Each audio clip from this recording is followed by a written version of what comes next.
Pwede kang mapagod, pero bawal kang sumuko. Bawal kang umayaw. Bawal kang huminto.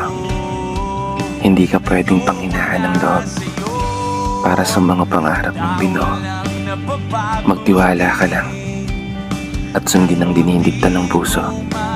Makikita mo rin ang tamang pinto sa tamang panahon na nakalaan para sa'yo. Basta palagi mo lang tatandaan, huwag kang papayag na hanggang dito na lang ang buhay mo. Lalaban ka at hindi ka magpapatalo. Makakausad ka at magagawa mo ring mabago yung tadhanang meron ka ngayon para sa pangarap at para sa pamilya.